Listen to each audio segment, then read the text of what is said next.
की उस अयोध्या के दर्शन नहीं किए, लेकिन प्रभु राम के आशीर्वाद से आज अमृत काल में अमर अयोध्या की अलौकिकता के साक्षी बन रहे हैं।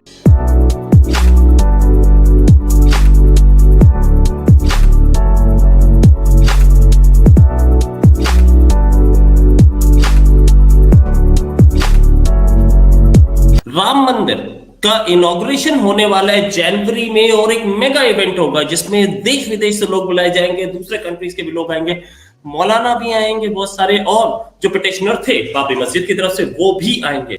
अगली रामनवमी पर रामलला के मंदिर में गुंजा हर स्वर पूरे विश्व को हर्षित करने वाला है। स्थिति ये हो गई है कि पूरी अयोध्या भगवामय हो गई है। सरयू के किनारे घाटों पर भगवा झंडा लहरा रहे हैं। भारत में पहली दफा एक काम किया है कि हिंदुओं को यूनाइटेड कर दिया है। उनकी तरक्की का सीक्रेट है middle class, educated middle class. कैसा लग रहा है आपको यहाँ दर्शन करके? बहुत अच्छा लग रहा है। कहाँ से आप? कहाँ से? जम्मू कश्मीर से।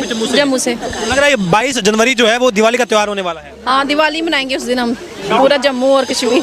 तो जम्मू में भी दिवाली मनाएंगे आप? हाँ, जम्मू में हम जम्मू में कह रहे हैं। अल्लाह ताला ने दुनिया सारी जमीन मुसलमानों के लिए सारी हमारे वो गुलाम है, वो हमारी जमीन इस्तेमाल, वो हम अल्लाह की इस्राइल के लोग हमारे गुलाम है। वो हमारी जमीन छोड़ दें, हम उनका मोबाइल इस्तेमाल नहीं करते, वो हमारी जमीन से निकल जाए। अनफॉर्चुनेटली ये सिर्फ बात इधर तक महदूद नहीं रह जाती कि ये एक मस्जिद शहीद होने से मुसलमानों को कितना दुख पहुंचा है, मगर ये सिंबलिज्म इसका बहुत बड़ा है। एक भारत की सोसाइटी के अंदर उसका प्लूरलिज्म, उसका प्रोग्रेसिव नेचर, उसका सेक्युलर नेचर जो वो सेलिब्रेट करता है हमेशा से। पाकिस्तान तो सोच तो वही रहेगा उसका, गजवाए हिंद वो बनी है हिंदुओं को खत्म करने के लिए, पूरे मतलब भारत को फतेह करने के लिए बनी है। अगर मैं आपसे ये पूछ लूं कि आपकी 4 पुश्तों पहले क्या थे आप लोग?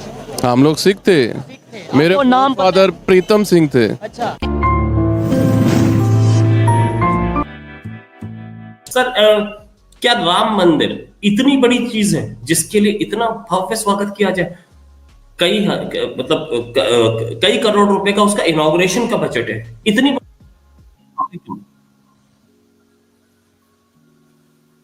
हाँ जी, रोहित जी नमस्ते। आपको, आपके दर्शकों को सबको मेरा प्रणाम, नमस्कार। जी, भगवान राम जो है मर्यादा पुरुषोत्तम है और जो संविधान है, जो रूल ऑफ लॉ है, उसका प्रतीक है। तो उनका जो जन्मस्थली मंदिर को ध्वंस करके इस देश को, इस देश की सभ्यता को इतना ठेस पहुंचाया बाबर ने, उसके बाद बाबर के वंशज ने बहुत से मंदिरें यहाँ तोड़े हैं। औरंगजेब के काल या उसके बाद भी बहुत से मंदिरें तोड़ते गए। काशी विश्वनाथ मंदिर तोड़े हैं, फिर मथुरा, फिर ऐसे हजारों मंदिर राजस्थान में, पूरा उत्तर भारत में बहुत ये लोग तोड़े हैं। तो पहले जो बाबर की तोड़ी हुई जो मंदिर है उसको पुनर्जीवित करके, उसको पुनरुद्धारण करके वहां राम जी को बिठाना इस देश की भव्यता की, इस देश की सभ्यता का पुनर्निर्माण करने जैसी है।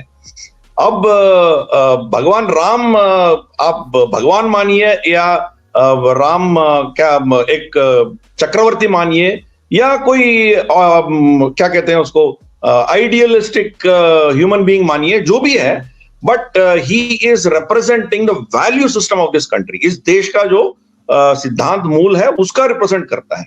अभी 500 साल उस स्थान को वापस लेने के लिए हमारी पूर्वजों ने कितना संघर्ष किया है। उस संघर्ष के चलते हुए आज हम इस मकाम पे पहुंचे हम। अब मान लीजिए, सोच लीजिए, जो 200-300 साल पहले जो लड़ते थे हमारे पूर्वज ने, वो इस चीज को मान के ये कभी वापस नहीं आएगा करके वो छोड़ दिया होता तो आज राम मंदिर हम दोबारा बना नहीं पाते थे। तो उनके निरंतर परिश्रम और इनके निरंतर आस्था के चलते हुए आज हम फिर दोबारा मंदिर खड़ा कर पाए हम। श्री राम जन्मभूमि के विवादित स्थल के भीतरी और बाहरी आंगन पर राम लला विराजमान का ही स्वामित्व है। India will become a Hindu Republic. मेरी जाती राय ये है कि India will become a Hindu state and Hindu Republic in the next 5 years।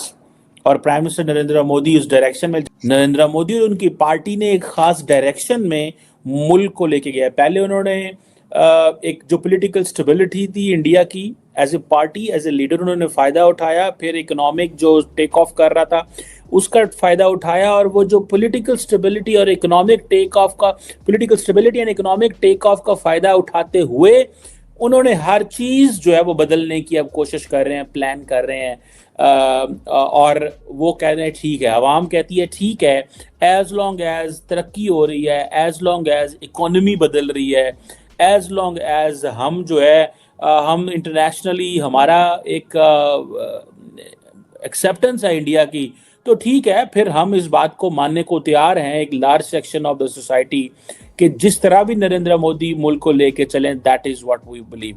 So I think it is the trust, respect, innocence, इसमें बहुत सारे फैक्टर्स आ जाते हैं जो कि वो समझते हैं कि बीजेपी और नरेंद्र मोदी जो है वो हमें लेके जा सकते हैं।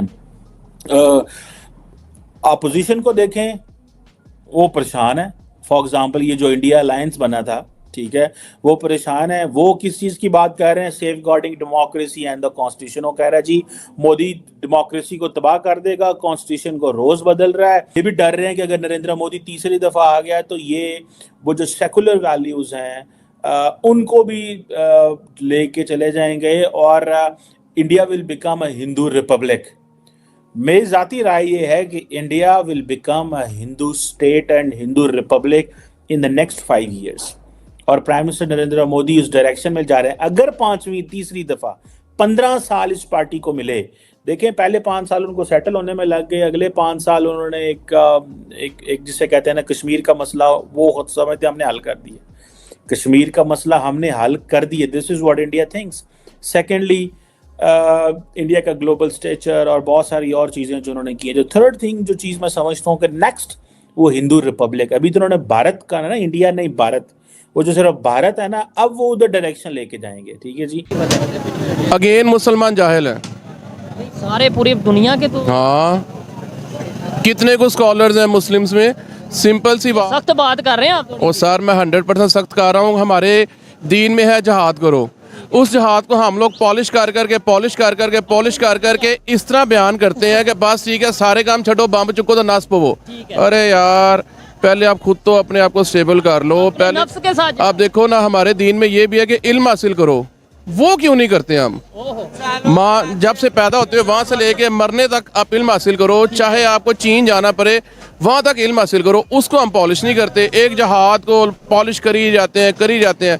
यार हम लोग क्या है, हम लोग सिर्फ लड़ने के लिए हैं। यार आप जहाद तब करोगे जब आप बाकी सारी चीजों में ठीक हो गए। ठीक है। और दूसरे नंबर पे अगर एजुकेशन की बात करें, आज के दौर में मुकाबला ही एजुकेशन का है, टेक्नोलॉजी का है, उसके ऊपर हम कितना जो सा मुकाबला कर रहे हैं दुनिया के साथ, ये सोचने वाली बात है। वुमेन एम्पावरमेंट के ऊपर कितना काम कर रहे हैं, उसके ऊपर तो हम ये कह देते हैं ये तो वैसे ही मन है। हालांकि मुझे ऐसा नहीं लगता कि वुमेन, आपको क्या, आप इसके ऊपर कहना चाहेंगे कि वुमेन एम्पावरमेंट या वुमेन एजुकेशन की अगर बात करें तो ये मन है इस्लाम में? नहीं। तो फिर हम क्यों अफगानिस्तान में बच्चियों को स्कूल नहीं भेजा जाता? इवन पाकिस्तान में कई ऐसे एरियाज है नहीं स्कूल नहीं जाता। एक्चुअल आपने पहले बात की थी कि कादम साहब ने कहा है कि इस मुल्क में सारे जो मज़ाहिब हैं वो यकसा तौर पे रह सकते हैं, एक दूसरे को मिलजुल सकते हैं, यही ना। हम लोग मुस्लिम्स हैं और मुस्लिम्स के अंदर इतने फिरके हो गए हैं कि हम एक फिरका दूसरे फिरके की तरफ नहीं जा सके, इवन दो दोनों ही मुस्लिम्स हैं। अब ये कुछ एक्सट्रीमिस्ट फिरके हैं जो डरा के रखते हैं, और वो बोलते हैं कि नहीं बोलना नहीं है। मौलाना साहब इन्होंने बोल दिया, जो फतवा लग गया, इनका ऑर्डर है, इसको आपने जो है ना करना ही करना।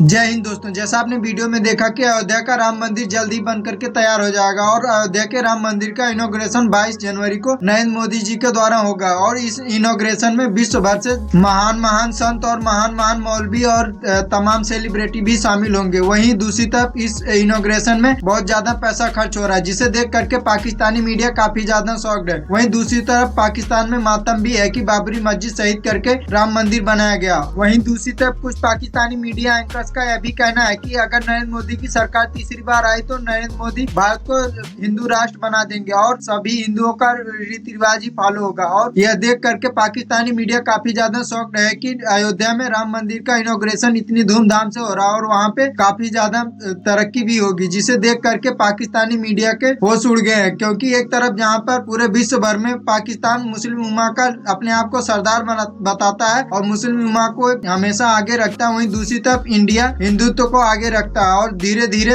अब पूरी दुनिया यह जान गई कि सनातन ही सत्य है और सनातन से पुराना कोई धर्म नहीं, इसलिए ज्यादातर देश अब सनातनी होते जा रहे हैं। वहीं दूसरी तरफ मुस्लिम धर्म को काफी ज्यादा हेट मिल रहा है पूरी दुनिया में और पूरी दुनिया से मुस्लिमों का गेट आउट का ट्रेंड चल रहा है। आपको यह वीडियो कैसा लगा कमेंट में जरूर बताओ और ऐसे ही मजेदार वीडियो देखने के लिए हमारे चैनल को सब्सक्राइब करना ना भूलें। जय हिंद, जय भारत।